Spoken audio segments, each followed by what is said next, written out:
Hi നമസ്കാരം. നമ്മുടെ sports Keralam ചാനലിലേക്ക് ഒരിക്കൽ കൂടി സ്വാഗതം. ഇന്ന് നവംബർ 27, 2024 നമ്മുടെ ക്രിക്കറ്റ് അപ്ഡേറ്റ് ആണ്. നമുക്കറിയാം നമ്മുടെ ദേശീയ ടീമിന് ഈ ആഴ്ച മത്സരങ്ങളൊന്നും ഇല്ല. ഓസ്ട്രേലിയയിൽ പര്യടനം നടത്തിക്കൊണ്ടിരിക്കുന്ന ഇന്ത്യൻ ടെസ്റ്റ് ടീം ഈ ആഴ്ച അവസാനം അവിടുത്തെ പ്രൈം മിനിസ്റ്റേഴ്സ് 11 ഒരു ഫസ്റ്റ് ക്ലാസ് മത്സരം നടക്കുന്നുണ്ട്.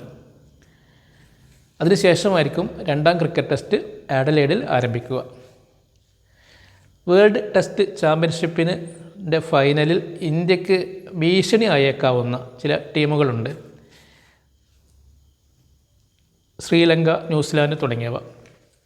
ശ്രീലങ്കയും ദക്ഷിണാഫ്രിക്കയും തമ്മിലുള്ള ഒന്നാം ക്രിക്കറ്റ് ടെസ്റ്റ് മത്സരം ഇന്ന് ഡർബനിൽ ആരംഭിച്ചു. ഏറ്റവും അവസാന റിപ്പോർട്ട് കിട്ടുമ്പോൾ ദക്ഷിണാഫ്രിക്ക 4 വിക്കറ്റിന് 80 റൺസ് എന്ന നിലയിലാണ്. ശ്രീലങ്ക എല്ലാ മത്സരവും വിജയിക്കുകയാണെങ്കിൽ അത് ഇന്ത്യയുടെ പ്രവേശനത്തെ ബാധിക്കുന്നതാണ്. മറ്റൊരു ടീമായ ന്യൂസിലാൻഡിൻ്റെ മത്സരം തുടങ്ങുന്നത് നാളെയാണ്. ഇത്രയൊക്കെയാണ് ദേശീയ ടീമിൻ്റെ അപ്ഡേറ്റ് ആയിട്ട് ബന്ധപ്പെട്ട് പറയാനുള്ളത്. അടുത്ത അപ്ഡേറ്റ് പറയാനുള്ളത് നമുക്ക് മുഷ്താഖ് അലി ട്രോഫിയെക്കുറിച്ചാണ്. നമുക്കറിയാം സംസ്ഥാനങ്ങൾ തമ്മിലുള്ള T20 മത്സരത്തിനുള്ള ട്രോഫിയാണ് മുഷ്താഖ് അലി ട്രോഫി. ആദ്യ മത്സരം കേരളം വിജയിച്ചിരുന്നു. അതേസമയം രണ്ടാം മത്സരത്തിൽ കേരളം മഹാരാഷ്ട്രയോട് പരാജയപ്പെട്ടു. ഇന്ന് മൂന്നാം മത്സരത്തിൽ കേരളം നാഗാലാൻഡിനെ പരാജയപ്പെടുത്തി. ആദ്യം ബാറ്റ് ചെയ്ത നാഗാലാൻഡ് നിശ്ചിത 20 ഓവറിൽ 8 വിക്കറ്റിന് 120 റൺസാണ് എടുത്തത്. മറുപടി ബാറ്റിങ്ങിൽ കേരളം 11.1 ഓവറിൽ 2 വിക്കറ്റിന് 121 റൺസ് എടുത്തു.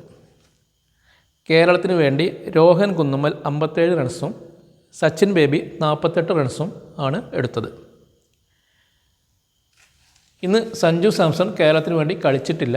പകരം വിക്കറ്റ് കീപ്പർ മുഹമ്മദ് അസറുദ്ദീനാണ് കേരളത്തെ നയിച്ചത്.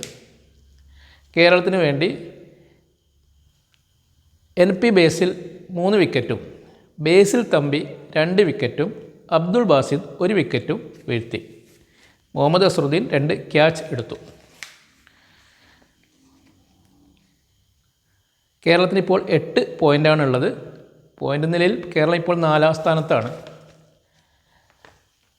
മറ്റൊരു മത്സരത്തിൽ നമുക്കറിയാം മഹാരാഷ്ട്രയെ മുംബൈ പരാജയപ്പെടുത്തി. മുംബൈക്ക് ഇപ്പോൾ 2 മത്സരങ്ങളിൽ നിന്ന് 8 പോയിൻ്റ് ഉണ്ട്. മഹാരാഷ്ട്രയ്ക്ക് 3 മത്സരങ്ങളിൽ നിന്ന് 8 പോയിൻ്റാണ് ഉള്ളത് ഈ ഗ്രൂപ്പിൽ. അതുപോലെ ആന്ധ്രാപ്രദേശും ഇന്ന് വിജയിച്ചിട്ടുണ്ട്. ആന്ധ്രാപ്രദേശിനും ഈ ഗ്രൂപ്പിൽ 8 പോയിൻ്റ് ഉണ്ട്. ഇത്രയൊക്കെയാണ് മുഷ്താഖ് അലി ട്രോഫിയെക്കുറിച്ച് പറയാനുള്ളത്. ഇന്ന് മുംബൈ മഹാരാഷ്ട്ര മത്സരത്തിൽ ക്യാപ്റ്റൻ ശ്രേയസ് അയ്യർ ഇന്നും മികച്ച പ്രകടനം നടത്തി ഒരു അർദ്ധ സെഞ്ചുറി നേടിയിട്ടുണ്ട്. അജിങ്ക്യ രഹാനെക്കും അർദ്ധ സെഞ്ചുറി ഉണ്ടായിട്ടുണ്ടായിരുന്നു. ശ്രേയസ് അയ്യർ ഇപ്പോൾ മികച്ച ഫോമിലാണ്. കഴിഞ്ഞ മത്സരത്തിൽ സെഞ്ചുറി നേടി. അതിനു തൊട്ടു മുമ്പാണ് രഞ്ജി ട്രോഫി മത്സരത്തിൽ ഡബിൾ സെഞ്ചുറി നേടിയിട്ടുണ്ട്. ഇത്രയൊക്കെയാണ് ക്രിക്കറ്റിനെ കുറിച്ച് പറയാനുള്ളത്. അടുത്ത അപ്ഡേറ്റ് ആയിട്ട് വരുന്നവരെ നമസ്കാരം. Thank you.